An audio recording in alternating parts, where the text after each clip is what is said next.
Muraho mukomere bavandimwe. Eh, ndi umusaza ugeze mu zabukuru, nkaba ngira ngo nanjye ntange umusanzu wanjye mu bitekerezo. Wenda hari igihe byagira icyo bimara. Mu by'ukuri ibivugwa ku ma YouTube ndabyumva, abize ndabumva imibare, indimi nyinshi cyane, Ibifaransa, Ibyongereza, ndabyumva rwose ko abantu bize. Ariko rero ibyo ntabwo bihagije. Hari ukwiga no gusobanukirwa. Ushobora gusoma igitabo kinini cyane ariko ntusobanukirwe n'ibirimo. Uyu mwanya abantu ntabwo bari basobanukirwa ubudasa bw'u Rwanda. Babwumva batyo nabo bagakoma amashyi bati ubudasa, ariko ntibamenye icyo ari cyo. Njye ndimo gutanga impanuro, ntabwo nize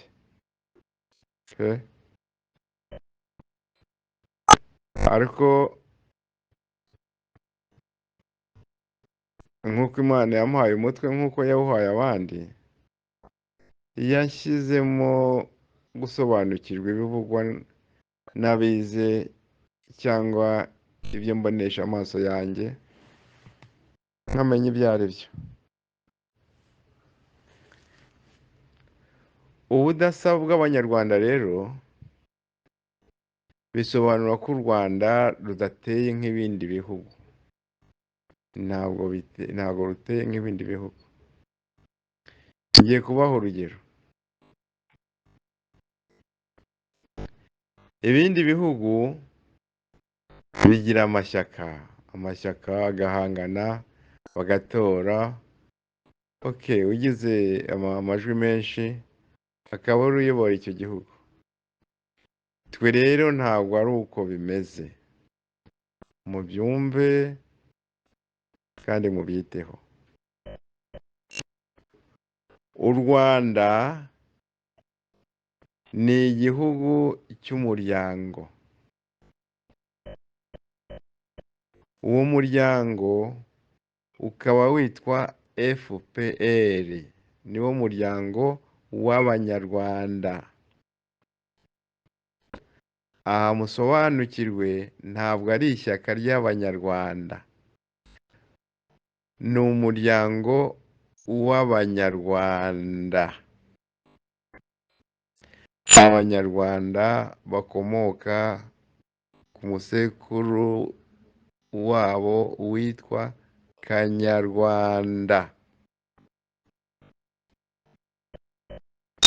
Byumvikane ko ari ubudasa. Umuryango nta muntu winjiramo, ahubwo awuvukamo. Igihe amashyaka y'ibindi bihugu abantu bose baza bakayinjiramo, ndetse n'abanyamahanga bakayinjiramo, kuko aba ari ishyaka bimwe bita ngo ni demokarasi. Ariko twe ntabwo ari uko, nta shyaka. FPR yacu ntabwo ari ishyaka. Ni umuryango w'Abanyarwanda kandi gusa. Ni umuryango w'Abanyarwanda bose.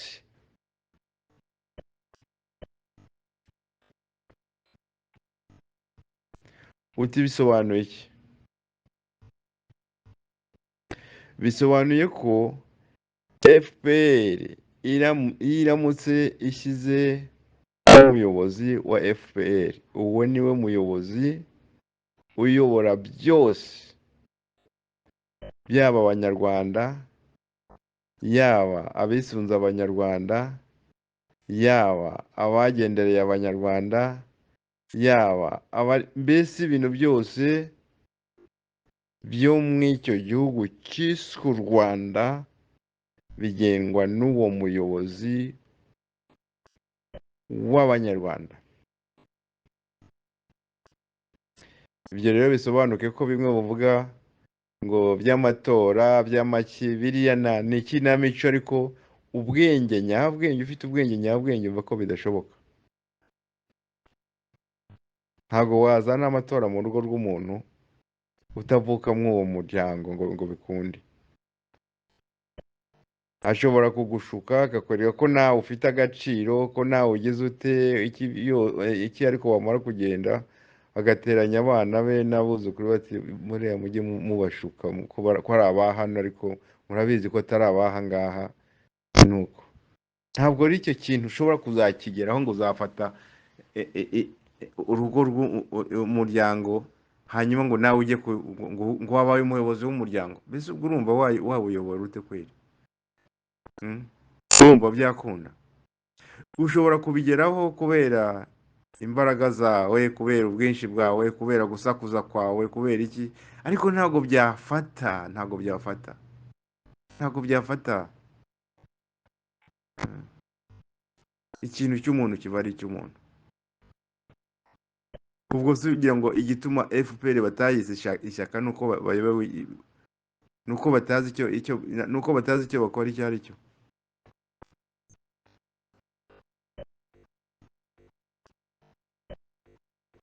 Mwarangiza muti abatutsi ni abagome, inyenzi ntizigende. Birangiye mbifata nk'ibintu bidafite by'umuntu udatekereza neza, utageze. Hanyuma se izo nkotanyi nimuzirukana zizajya hehe? Ko waba ari ahangaha nimuzirukana zizajya hehe? Nimuramuka munabishobora mukazirukana kubera izo mbaraga n'iki byose, zizajya ahantu, ariko zizaba ziri ku isi ahangaha, zizagaruka kuko zizaza nk'umwana urimo kurwana kugaruza umunani wa se cyangwa wa sekuru, kuko niko zigishijwe ko igihugu ari icyabo, abandi bose ari bantu baza gusa batafite inkomoko, batagira batafite ireme, ko u Rwanda ari urwabo. Nicyo gituma inkotanyi y'irwana nta bisobanuro wayiha, kuko uri umugome, uba waje kuyiba no kuyirenganya mu byayo. Niyo mpamvu ubona bagira ishyaka ryo kurwana. Naho abandi ngo umututsi ararwana, ngo umututsi ni hatari. Abafite ishingiro n'ishyaka mu mutima, bajya gutera muri 90, ntabwo baje bashaka ubutegetsi, baje bashaka igihugu cyabo. Abavandimwe mu byumve, baje bashaka igihugu cyabo bambuwe. Nk'uko nawe wajya kurwanira ibyawe byambuwe, uritanga mpaka ukabigaruza. Bavuga bati twabohoje igihugu, ba bandi batazi ibyo barimo ngo mwakibohoje igiti, ku bwa Habyarimana twari tubaye iki, twari tumeze neza, ntacyo mwatubohojemo. Bo babohoje igihugu cyabo. Ibyo mwari mwebwe na Habyarimana ngo muriho neza, mwari mu bitari ibyanyu. Habyarimana yaraje afata intebe y'abandi ayicaraho, intebe y'umuryango w'abanyarwanda ayicaraho, atari umunyarwanda. Baraza baramusunika bamuvanaho, basubira ku ntebe yabo. Ikintu kitumvikana aho ngaho ni igiki?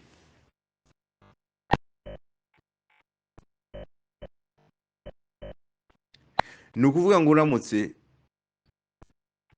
yiba witwa umunyarwanda ukabyemera, ugatuza nk'uko umuntu ajya mu rugo rw'umuntu agatuza, bakamugaburira, bakagera bate, agakora, ibyo nta kibazo twagira.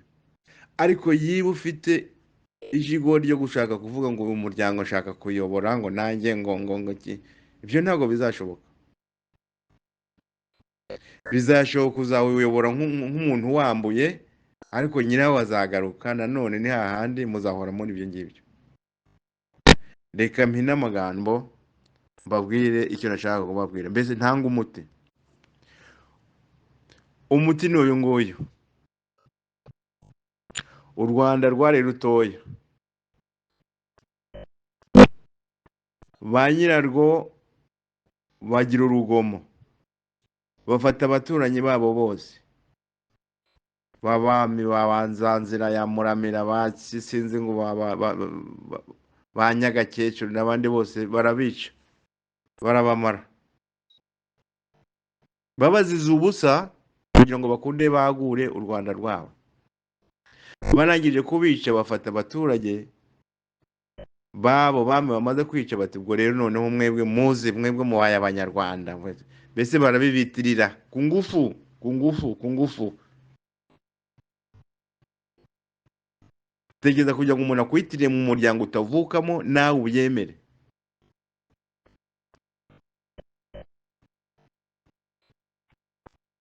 Ubwo bigenda bityo.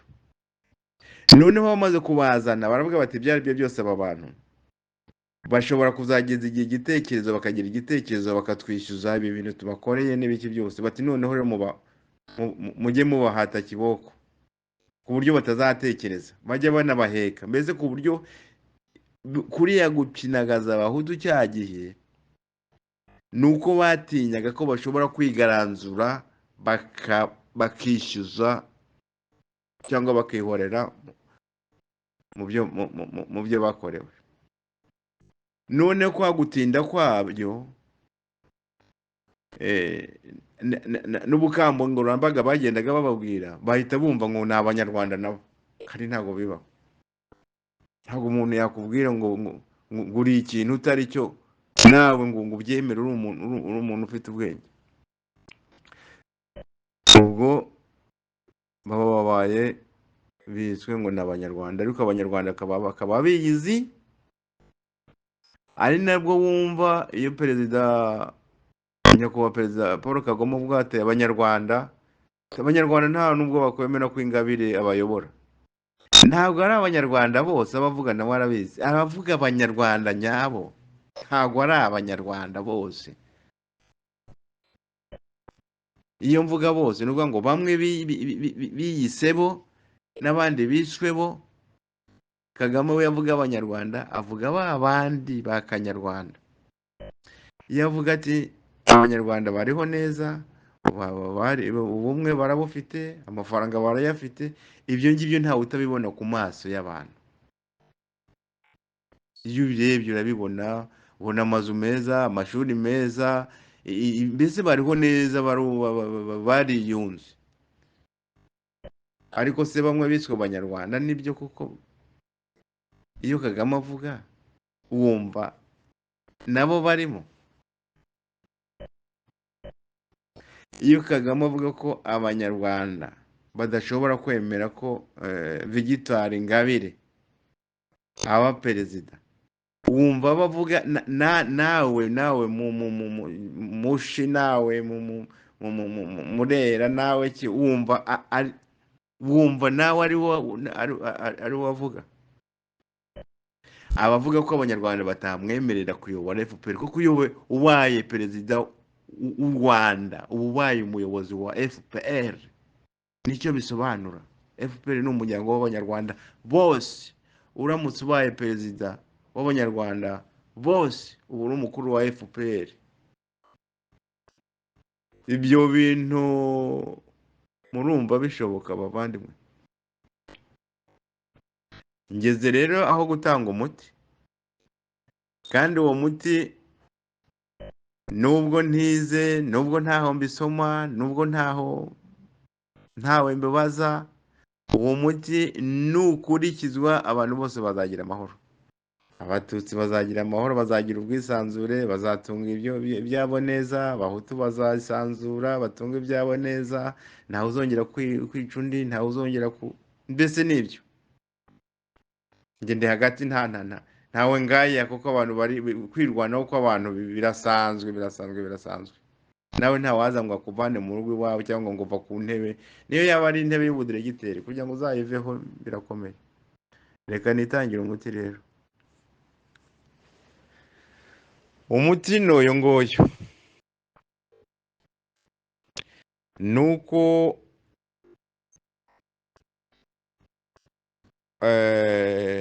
igihugu cyiswe u Rwanda kigomba gusubira ku mwimerere wacyo. Uti gute? Ni ukuvuga ngo habe umuntu uhagarariye abanyarwanda, wenda urugero tuvuge tuti ni Paul Kagame, habe uhagarariye abashi, tuvuge wenda tuti tuvuge tuti ni Padiri Nahimana, tuvuge tuti hari umuhagarariye abarera, tuvuge tuti wenda ni Rucagu, tuvuge tuti hari abahagarariye Ubwanacyambwe abahari, mbese ba bantu bose bava kuri ba bami bishwe bagira umuntu ubahagararira, abe nk'umudepite. Noneho haba inama rukokoma batoranye izina bita igihugu bose bahuriyeho, aho kugira ngo igihugu kibe icy'umuryango umwe cyangwa icy'agasozi kamwe. Igihugu nticyitwe Uburera, igihugu nticyitwe mbese nticyitirirwa abantu runaka. Batoranye izina bahuriyeho, bagenda bafata inyuguti imwe imwe ibanza ya buri gace, bateranye nka kuriya Tanzania yabaye Tanzania kandi ari ibihugu bibiri byiyunze, hari Zanzibar,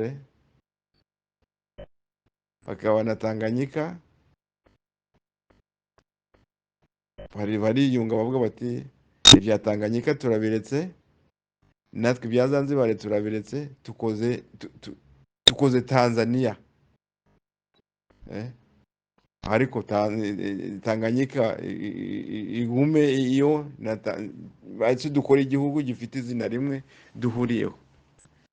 Hanyuma rero aba bayobozi nibamara kubaho batyo, igihe cy'amatora yo kuyobora cya gihugu baboneye izina bose bahuriyeho, baziyamamaza bose. Nihatorwa umunyarwanda ubwo ni Kagame azadutegeka, nihatorwa umushi ubwo ni Nahimana azadutegeka, nihatorwa Majyaruguru ubwo ni Rucagu azadutegeka, ariko afite manda. Icyo gihe ntawe uzongera kwirirwa yiyumvisha ko igihugu ari icye wenyine, ntawe uzongera kwica undi ngo kubera ko kugira ngo atazamusimbura ku ntebe. Iki kintu dupfa ni ukwanga ko abantu baza kudusimbura mu byacu. Ariko bamwe abiswe Abatutsi babwiwe ko igihugu ari icyabo, nibamara kumenya ko atari icyabo bonyine, bazabaho neza, bazatuza, babane n'abandi. Ba bandi nabo biswe Abatutsi cyangwa abakini bamara kubona ko atari abanyarwanda, ahubwo bagizwe ingaruzwa muheto, nabo bazatuza, babane n'abandi, bavuge bati byabaye byose, amakosa twakoze yose tuyahagarikiye ahangaha, iby'abami birarangiye, iby'abaki byarangiye, bya bindi bya demokarasi bavuze bya 59 byarangiye, dutangirira ahangaha. Umuntu atunga ibye, umuntu akora ibye, ntawe ubangamiye undi. Inama nababwira rero nuko twagerageza tukishyira hamwe, tugakora icyo kintu, tugaca akarongo ku byahise, ubundi tugakomeza neza. Murakoze, mugira amahoro y'Imana. They promote people, and you can see when they are saying, these people like the Ingabire is like the, somebody Ingabire, this small woman of a genocide, But they want the whole world to believe that she's an opponent, she's Actually, they would wish that one to be the president of Rwanda. And she also believes it. Yes. So she believes it, and she's everywhere giving lectures and,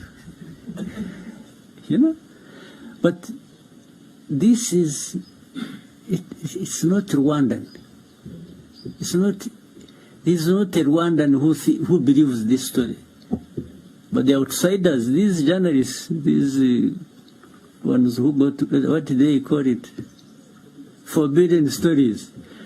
It is forbidden to be talking about Ingabire. I'm actually sort of going to be blamed for it. You will see it. So, you young people who are in this kind of thing, because influencers you hold opinion. You hold opinions for a reason.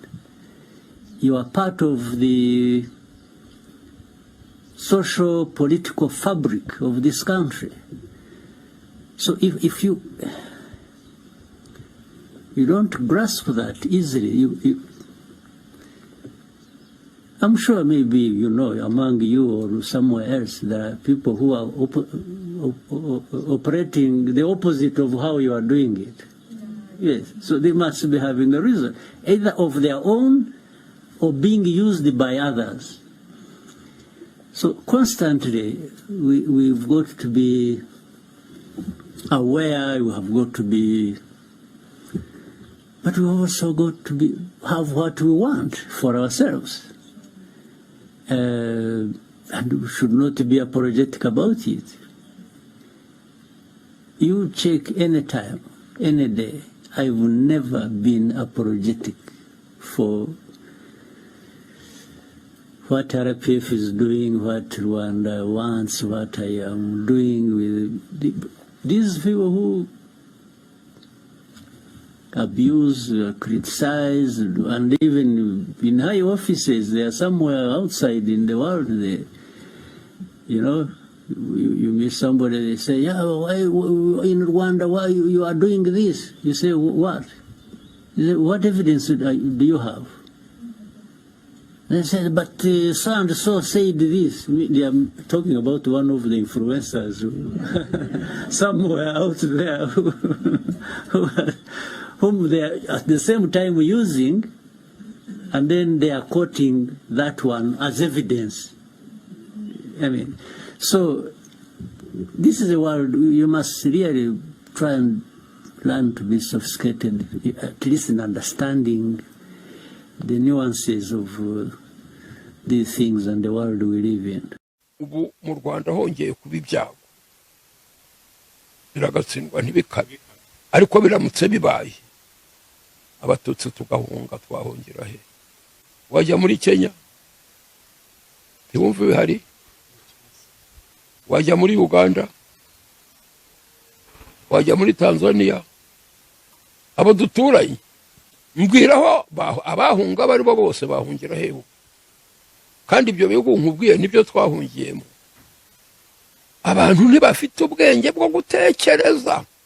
Burundi bwaratwakiriye, ubu wajya mu Burundi.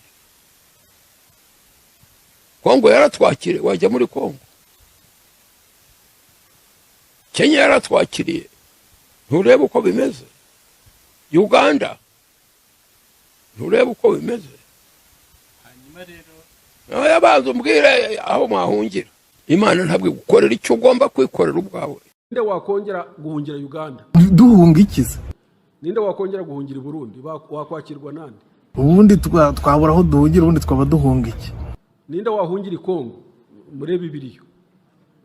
Mwahungira hese? Duhunga ikiza. Ubundi twabura aho duhungira, ubundi twaba duhunga iki? Akarere twarakayogoje, twagateye akajagari. Baraturambiwe. Ku Rwanda rwayogoje ngo ntirwabona aho ruhungira. Duhunga ikiza.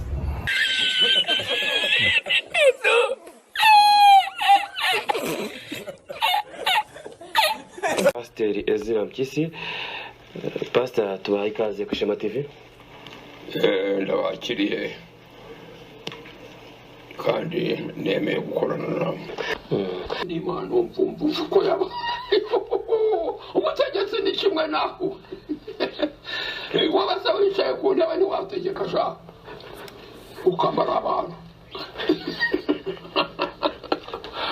ndavuga Imana ukavuga perezida rega uva ibintu byacikiye ubutegetsi butangwa n'Imana asoni ko umuntu yiyamamaza Imana iriyamamaza ubu Kagame muravuga ko yabuhawe n'Imana muravuga ko nimwe mwagize bute mwaba umuhaye ngo ukora ibyo dushaka ni twebwe twagize dute twagutoye muramwishyuza mwamutoye ntiyatowe n'Imana shisi ryawe pasitoro n'Imana yabuhawe n'abantu anejeje ibipasitoro bikuru nuko biti nawe bapaga igipagane kitowe n'abapagani nguwa perezida towe n'iyabicanye n'abakica nguwo umwami watowe n'Imana arica arahuguza ararenganya ariba watubwiye ko agomba kuvuga tubone ndiyo bwana tugakoma mu mashi kuri wavuze bwamugira ute turaguhakisha koma yombi kandi yakunyaze akakunyaga ugakoma yombi nicyo nacyo ni ikibazo gikomeye utakoma yombi akakwica umuntu akakunyaga ugakoma mu mashi ni ikibazo gikomeye cyane akakunyaga ugakoma yombi ngo n'urugingo bwawe atabutwara kuko afite ububasha